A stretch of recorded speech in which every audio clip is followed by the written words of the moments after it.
মানুষ আবার নতুন করে স্বপ্ন দেখেছিল স্বৈরাচারী ফ্যাসিস্ট হাসিনা রেজিমের উচ্ছেদ করে গণতন্ত্র প্রতিষ্ঠা করবে, গণমানুষের অধিকার প্রতিষ্ঠা করবে। কিন্তু আজকে 9 মাসের মাথায় আমরা কি দেখছি বন্ধুরা? একের পর এক গত 9 মাসে আমরা জনগণের স্বার্থ বিরোধী তৎপরতা দেখে যাচ্ছি, নারীর প্রতি অবমাননা করা আচরণ আমরা দেখে যাচ্ছি। আজকে নৃশংসভাবে আজকে শিশু নারীদেরকে ধর্ষণ করা হচ্ছে, হত্যা করা হচ্ছে। আজকে যখন ছাত্র আর শিক্ষকরা তাদের অধিকার নিয়ে লড়াই করে, গতকাল আপনারা দেখেছেন তাদেরকে পেটানো হয়েছে। আর আপনারা দেখেছেন বন্ধুরা, যখন আজকে সরকারের সাধারণ কিংস পার্টি নামে ইতিমধ্যে যারা খ্যাত হয়েছে, তারা যখন আজকে যমুনায় যায় একটা দলকে নিষিদ্ধ করার দাবিতে, তখন তাদেরকে শীতল পানির হাওয়া দিয়ে ছিটিয়ে দিয়ে তাদেরকে ঠান্ডা করা হয়। আর তাদেরকে আমরা দেখেছি করা হয় কি, ওয়াসার গাড়ি এসে তাদেরকে পানি দিয়ে যায়। আর আমাদের শ্রমিকরা এই যে এখানে আপনারা দেখছেন যে এখানে আছে ব্যাটারি চালিত রিক্সা, ব্যাটারি চালিত রিক্সা শ্রমিক আছে, গার্মেন্টস শ্রমিক আছে, সর্বস্তরের শ্রমিক মানুষ এখানে উপস্থিত আছে। তারা যখন জাতির অধিকার বাস্তবায়নের জন্য মাঠে নামে, তখন তাদেরকে পিটিয়ে হত্যা করা হয়, তাদেরকে গ্রেফতার করে জেলে করা হয়। এই অবস্থা দেখার জন্য বাংলাদেশের মানুষ 24 গণঅভ্যুত্থান করেনি। এই অবস্থা দেখার জন্য আজকে ইন্টারিম নাম দিয়ে সবাই ফেসবুকে বাচ্চারা আমাদেরকে লেখে ইন্টারিম। ওই ইন্টারিম কি করছে আপনারা তো জানেন। ইন্টারিমের স্পেসিফিক 4টা পদক্ষেপ নিয়ে আজকের এই কর্মসূচি ঘোষণা করা হচ্ছে। আপনারা জানেন ওই ইন্টারিম কি করছে। আজকে আপনারা জানেন যে আজকে রাখাইনকে মানবিক করিডোর দেওয়া হচ্ছে। এই করিডোর কার স্বার্থে বন্ধুরা? এই করিডোরের সাথে আজকে রাখাইনের সাথে আজকে আপনার জানেন যে ভারত জড়িত, চাইনা অনেক বড় পার্টি যারা হচ্ছে জড়িত। আজকে ইন্টারিম যখন আজকে মানবিক করিডোর তাদেরকে দেয়, ভূরাজনৈতিক অবস্থানের দিক থেকে আমরা তো নিরাপত্তাহীন হয়ে পড়ি। তাহলে আজকে সরকার তারা যেহেতু ইন্টারিমের প্রধান থেকে শুরু করে ইন্টারিমের উপদেষ্টাগণ, তারা যেহেতু ভারতের বিদেশের নাগরিক, যুক্তরাষ্ট্রের নাগরিক, যুক্তরাজ্যের নাগরিক, জার্মানির নাগরিক, সেই জন্য আজকে বাংলাদেশের প্রতি তাদের কোনো ভালোবাসা নেই। বাংলাদেশের মানুষের প্রতি, বাংলাদেশের প্রতি তাদের কোনো কমিটমেন্ট নেই। সেই জন্যই আমরা দেখি আজকে তারা চট্টগ্রামে আমাদের যে কন্টেনার পোর্ট আছে আমাদের, সেই পোর্ট আজকে বিদেশিদের কাছে দিয়ে দিতে চায়। আজ থেকে প্রায় 15 বছর আগে মার্কিন সাম্রাজ্যবাদের একটা অখ্যাত কোম্পানি আমাদের সেই চট্টগ্রাম পোর্টকে দিয়ে দেওয়ার কথা ছিল। তার বিরুদ্ধে আমাদের মরণ জয়ী লড়াইয়ের মধ্যে দিয়ে আমরা সেই তৎপরতাকে রুখে দিয়েছি।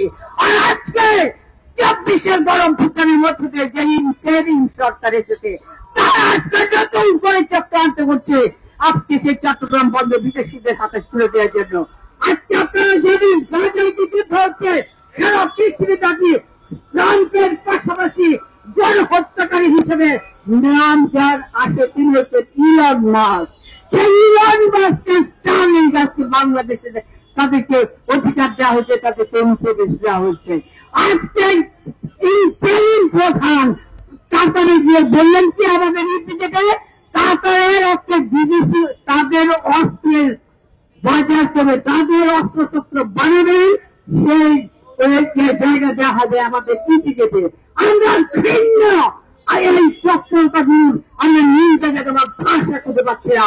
আমি সংক্ষেপে যে কথাগুলি বলতে চাই, আজকে ইন্টারিম সরকার যা করছে, এটা ইন্টারিম সরকারের করার কথা নয়। নির্বাচিত একটা সরকার যখন এগুলো উদ্যোগ নিয়েছিল, তার বিরুদ্ধে আমরা আমাদের বিপর্যয়ী লড়াই গড়ে তুলেছিলাম, রাজপথে লাল পতাকার লাল করে ফেলেছিলাম। এই বাসনা চরিতার্থ করার জন্য আজকে নিউমরিং কন্টেনার টার্মিনাল ওই বিদেশি কোম্পানির কাছে ইজারা দেওয়ার জন্য চক্রান্ত চলছে। এটা শুনেছেন যে শেখ হাসিনাই করছিল, সময় পায় নাই। আর কয়টা দিন সময় পেলে শেখ হাসিনাই তাদের সাথে চুক্তি করত।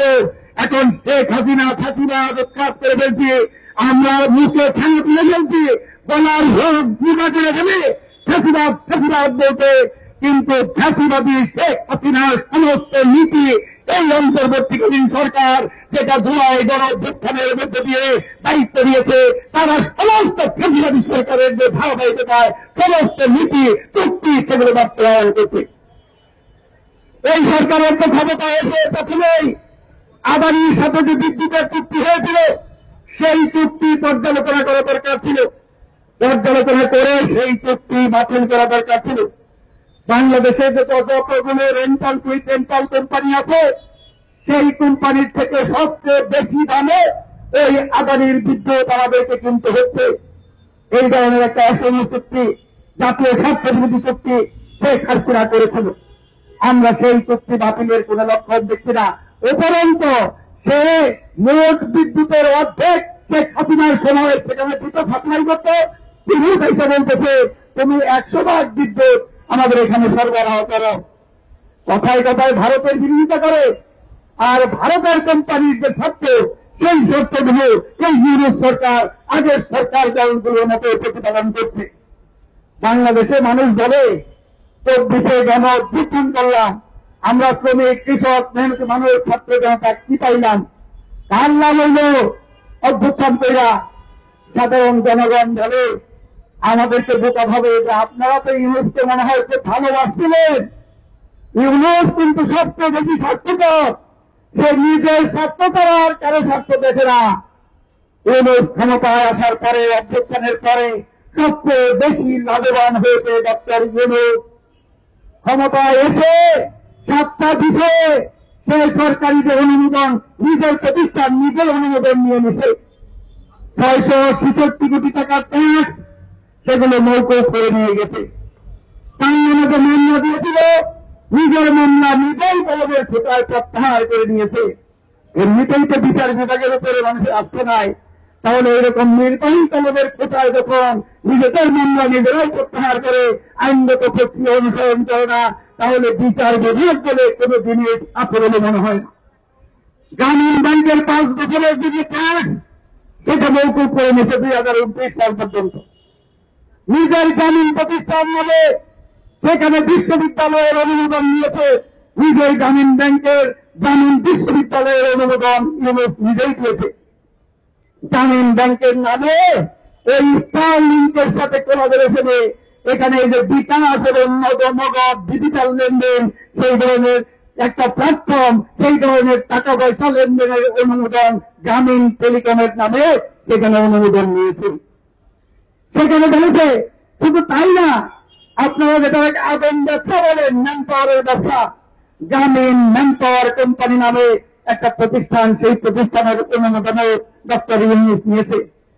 তাহলে এই ঘটনাগুলো থেকে বাংলাদেশের মানুষ, সাধারণ মানুষের বুঝে গণঅভ্যুত্থান করে আমাদের লাভ হয় নাই, গণঅভ্যুত্থান করে লাভ হয়েছে ইউনুসের, লাভ হয়েছে সিন্ডিকেট ব্যবসায়ীদের, লাভ হয়েছে এখানকার লিবারেল।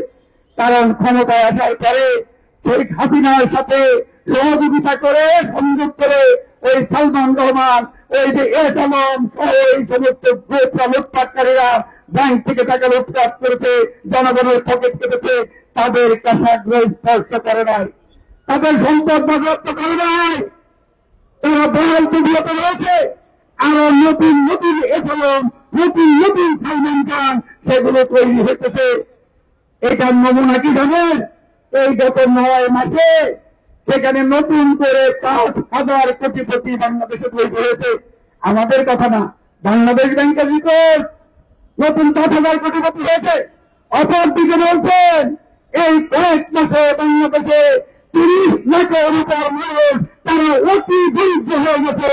এটা আমাদের না, এটা বিশ্ব ব্যাংকের রিপোর্ট।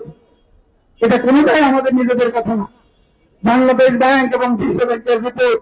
সেই কারণে আমরা বলতে চাই, এই ইউনুস সরকারকে আমরা হুঁশিয়ার করে দিতে চাই, তোমার ক্ষমতা এখতিয়ার কতটুকু আছে? আইনের ভাষায় যেটাকে বলে জুরিডিকশন, তুমি কি করতে পারবে আর কি করতে পারবে না সেই সম্পর্কে তোমার ধারণা থাকা দরকার। একটা নির্বাচিত সরকার ছাড়া, নির্বাচিত জনপ্রতিনিধি ছাড়া এই ধরনের জাতীয় জনগুরুত্বপূর্ণ নীতিগত বিষয়ে সিদ্ধান্ত নেওয়ার এখতিয়ার এই অন্তর্বর্তীকালীন অনির্বাচিত সরকারের নাই। সে কারণে আমরা বলতেছি এই ধরনের পদক্ষেপ গ্রহণ থেকে সিদ্ধান্ত গ্রহণ সেখান থেকে অবিলম্বে ফিরে আসুন। আপনার দেখলাম যে শুধুমাত্র মনিটরিং কন্টেনারটা নিয়ে নয়, গতকালকে গিয়েছিল চট্টগ্রামে, ইউনুস গিয়েছিল চট্টগ্রাম বিশ্ববিদ্যালয়ের সমাবর্তনে, সেখানে গিয়ে শুধুমাত্র মনিটরিং কন্টেনারটা নিয়ে এটা বলে নয়, পুরো বন্দর ব্যবস্থাপনা অর্থাৎ চট্টগ্রাম বন্দরের পুরো ব্যবস্থাপনা যারা দক্ষ যারা যোগ্য তাদের কাছে ছেড়ে দেওয়ার জন্য তিনি বলেছেন তাদেরকে ছেড়ে দিতে হবে। কি ভয়ঙ্কর কথা! ইউনুস সরকারকে বলতে চায়, তোমার আর একদিনও ক্ষমতায় থাকার সুযোগ নাই, অবিলম্বে তুমি নির্বাচনের তারিখ ঘোষণা করো, নির্বাচনের সুনির্দিষ্ট তারিখ ঘোষণা করে তুমি অবিলম্বে ক্ষমতা থেকে সরে যাও। বাংলাদেশের জনগণ তোমাকে আর এক মুহূর্তে ক্ষমতায় দেখতে চায় না।